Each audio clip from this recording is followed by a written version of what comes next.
Hello students. आज हम बात करने वाले हैं नेक्स्ट चैप्टर बायोलॉजिकल क्लासिफिकेशन के बारे में। बायोलॉजिकल क्लासिफिकेशन जो है ये सबसे पहले अगर हम इसको डिवाइड करें तो किंगडम ऑफ लाइफ भी कहलाता है। किंगडम हम जानते हैं हाईएस्ट टैक्सोनॉमिक ग्रुप है जो कि जिसमें हम शुरुआत में इंक्लूड करते थे प्लांट और एनिमल।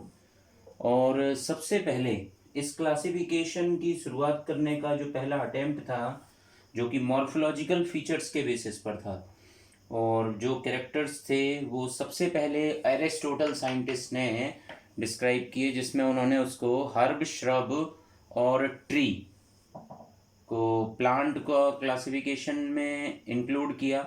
और जबकि एनिमल्स के क्लासिफिकेशन के लिए इन्होंने क्राइटेरिया बनाया ऐसे एनिमल जिनमें रेड ब्लड होता है और जिनमें नहीं होता है। तो ये बेसिक क्राइटेरिया थे थियोफ्रास्टस ने भी। बट एक्चुअल में जो क्लासिफिकेशन की शुरुआत करने वाले जो थे टू किंगडम क्लासिफिकेशन को एक्चुअल में डिस्क्राइब सबसे पहले किया था लीनियस ने 1735 में।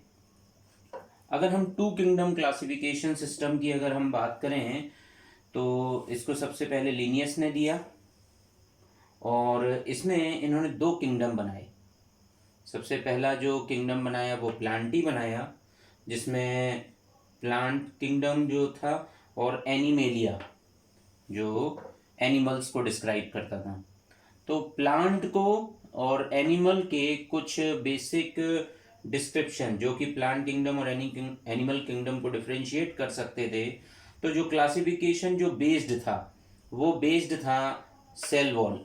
तो क्या प्लांट में सेल वॉल प्रेजेंट होती है? यस। एनिमल में एब्सेंट।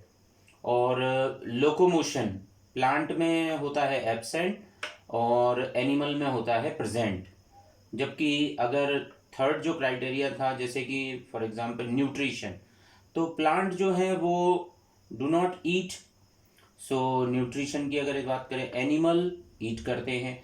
जबकि रिस्पॉन्स टू एक्सटर्नल स्टिमुली की अगर हम बात करें तो ये जो प्लांट होते हैं इनमें एब्सेंट होता है। केवल लोअर प्लांट्स को अगर हम छोड़ दें तो कुछ लोअर प्लांट्स में जो है रिस्पॉन्स टू स्टिमुली होता है। जबकि एनिमल में अगर हम बात करें तो रिस्पॉन्स टू स्टिमुली जो होता है वो प्रेजेंट होता है। जबकि अगर अगला क्राइटेरिया अगर हम बनाते हैं जो क्लासिफिकेशन इसमें था वो था कॉन्ट्रैक्टाइल सिस्टम। कॉन्ट्रैक्टाइल सिस्टम जो है वो प्लांट में एब्सेंट है, बट कुछ में एक्सेप्शंस जो यहाँ हैं वो हैं डायटम्स, क्लेमाइडोमोनास और यूग्लिनॉइड्स। जबकि एनिमल में कॉन्ट्रैक्टाइल सिस्टम वेल डिफाइंड मतलब प्रेजेंट होता है। ये जो पूरा का पूरा क्लासिफिकेशन था इसकी कुछ शॉर्ट कमिंग्स भी थी। वो शॉर्ट कमिंग ऐसी थी कि ये जो क्लासिफिकेशन सिस्टम था ये डिस्टिंग्विश नहीं कर पाता था। डिस्टिंग्विश इसका नहीं था प्रोकारियोट और यूकैरियोट्स में। यूनिसेल्युलर और मल्टीसेल्युलर ऑर्गेनिजम्स में फोटोसिंथेटिक ग्रीन एल्गी और नॉन फोटोसिंथेटिक फंजाई में ऐसा कोई डिस्क्रिप्शन हमें यहाँ पे समझ में नहीं आता है। तो ये जो थी वो इसकी शॉर्ट कमिंग्स थी। जबकि यहाँ पर अगर हम बात करें तो यहाँ सबसे बड़ा जो कन्फ्यूजन था कि फ्यू ऑर्गेनिज्म जैसे कि क्लेमाइडोमोनास है, युगलिना है, स्लाइम मोल्ड्स हैं। कुछ जूलॉजिस्ट इनको एनिमल्स की कैटेगरी में रखते हैं और कुछ इसको प्लांट्स की कैटेगरी में रखते हैं। इस तरीके के कन्फ्यूजन इस सिस्टम तक यहाँ पर चलते रहे। फिर उसके बाद अगला जो किंगडम क्लासिफिकेशन हुआ वो था थ्री किंगडम क्लासिफिकेशन, जिसको दिया था हिकेल ने, जो कि एक जर्मन जूलॉजिस्ट थे। इन्होंने 1866 में इस क्लासिफिकेशन को सजेस्ट किया था और उन्होंने थर्ड किंगडम इसमें प्रोटिस्टा जोड़ा। तो पहले प्लांटी और एनिमेलिया था ही, अगला जो थर्ड किंगडम इन्होंने इसमें ऐड किया दैट वाज दी प्रोटिस्टा। तो इन्होंने इसमें unicellular micro organism, fungi, protozoa, algae, bacteria और स्लाइम मोल्ड्स को प्रोटिस्टा में इंक्लूड कर दिया। और इसमें wide variety of unicellular aquatic eukaryote जैसे जो फंजाई, प्रोटोजोआ इनको इंक्लूड कर लिया गया था इसमें। इनके बेसिस पर 3 किंगडम क्लासिफिकेशन चलने लगा। देन इसके बाद अगले साइंटिस्ट आए कोपलैंड, इन्होंने 4 किंगडम क्लासिफिकेशन सजेस्ट किया 1956 में।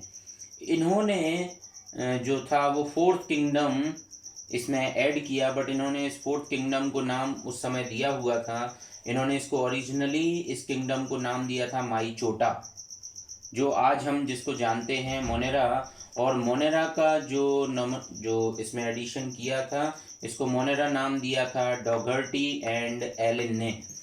सो इस पूरे के पूरे जो किंगडम में हम बात करते हैं यू बैक्टीरिया, इसमें हमने साइनोबैक्टीरिया, आर्कीबैक्टीरिया और एक्टिनोमाइसीट्स को इसमें जोड़ दिया गया, जो कि फिलामेंटस बैक्टीरिया कहलाते हैं। फिर इसके बाद आया अगला क्लासिफिकेशन 5 किंगडम क्लासिफिकेशन। ये most accepted, most widely used classification अपने टाइम पर चलता रहा। और R.H. विटेकर जो 1969 पर इसको प्रपोज किया था, और विटेकर के अकॉर्डिंगली 5 किंगडम बनाए गए और उन किंगडम को नाम दिया गया मोनेरा, प्रोटिस्टा, फंजाई, प्लांटी और एनिमेलिया। सो इस तरीके से क्लासिफिकेशन इसमें चलता रहा 5 किंगडम क्लासिफिकेशन में। देन 5 किंगडम क्लासिफिकेशन के कुछ बेसिक कैरेक्टरिस्टिक्स हैं। तो क्या वो क्राइटेरिया उन्होंने चूज़ किए थे क्लासिफिकेशन करने के लिए? तो basic characteristics of 5 kingdom is Monera, protista, fungi, Plantae और एनिमेलिया में सबसे पहला सेल टाइप। मोनेरा जो है वो प्रोकारियोटिक सेल है। प्रोटिस्टा, फंजाई, प्लांटी और एनिमेलिया सभी के सभी यूकारियोटिक सेल टाइप हैं। अगर हम मोनेरा में सेल वॉल की बात करें तो ये नॉन सेलुलोजिक है। इसके अलावा इसमें जो एक्चुअल कंपोजिशन है वो है पॉलीसेकेराइड प्लस अमीनो एसिड से मेड ऑफ है।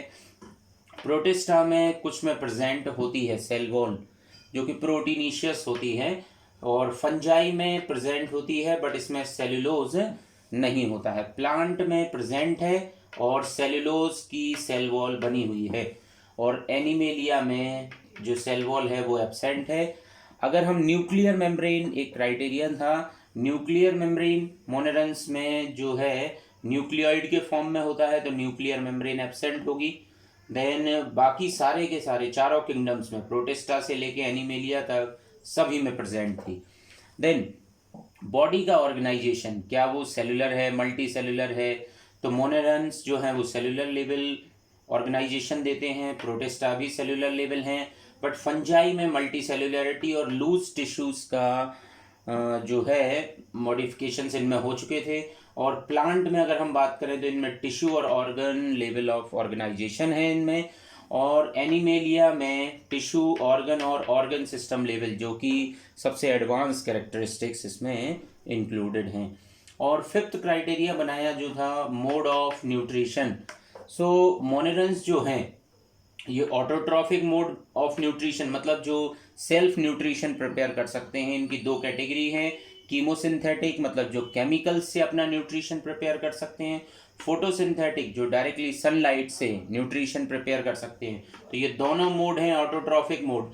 हेट्रोट्रॉफिक मोड में कई बैक्टीरियल स्पीसीज जो है वो सेप्रोफिटिक है, जो डेड ऑर्गेनिक मैटर पर ग्रोथ करती हैं, और कुछ पैरासिटिक हैं जो कि दूसरे ऑर्गेनिज्म से न्यूट्रिशन ऑब्टेन्ड करते हैं। सो प्रोटिस्टन की अगर हम बात करें तो ये भी कुछ ऑटोट्रॉफिक मोड ऑफ न्यूट्रिशन रखते हैं, ये हैं फोटोसिंथेटिक और हेट्रोट्रॉफिक मोड।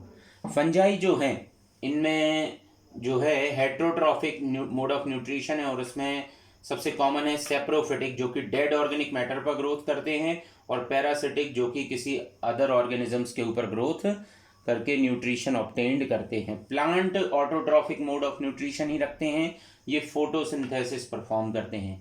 एनिमेलिया में अगर हम बात करें तो ये हेट्रोट्रॉफिक, मतलब होलोजोइक और saprophytic kind of nutrition perform करते हैं। तो इस तरीके से ये बेसिक क्राइटेरिया थे 5 किंगडम ऑफ क्लासिफिकेशन के।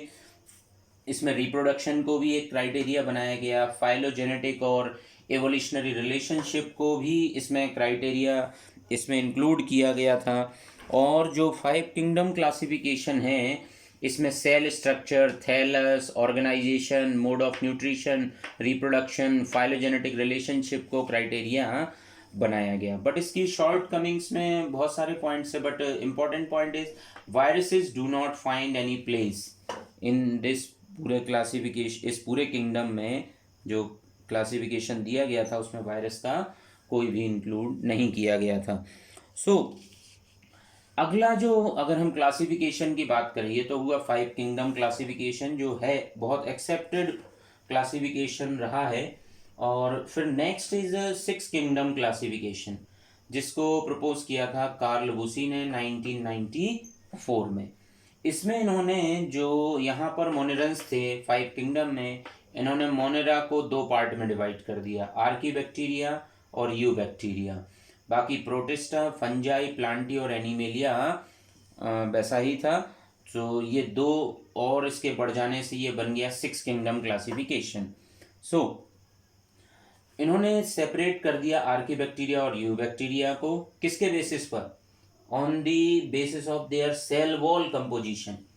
तो जो उन्होंने जब सेपरेट किया, तो जब इन्होंने देखा कि आर्की बैक्टीरिया और यू बैक्टीरिया की सेल वॉल में पेप्टिडोग्लाइकेन में डिफरेंसेस हैं, और इनकी फॉस्फोलिपिड बाइलेयर में सेल वॉल में जो था वो पेप्टिडोग्लाइकेन की प्रेजेंस होती है। तो एक में था पेप्टिडोग्लाइकेन और दूसरे आर्की बैक्टीरिया में था स्यूडोपेप्टिडोग्लाइकेन। इनमें लिपिड भी थोड़े सी स्पेशल काइंड हैं, दोनों में वेरी करते हैं। जो दोनों में जो किसी में ब्रांच्ड चेन लिपिड्स होते हैं, किसी में नॉन ब्रांच्ड होते हैं। तो ये एक बड़ा क्राइटेरिया था। और सबसे इम्पॉर्टेंट क्राइटेरिया जो जिसकी वजह से इसको ज़्यादा एक्सेप्ट किया जाता है, ये मोर एडवांस्ड भी क्लासिफिकेशन है, वो है 16S rRNA। तो इसमें 16S राइबोसोमल आरएनए जीन्स को क्राइटेरिया बनाया गया सीक्वेंस करके।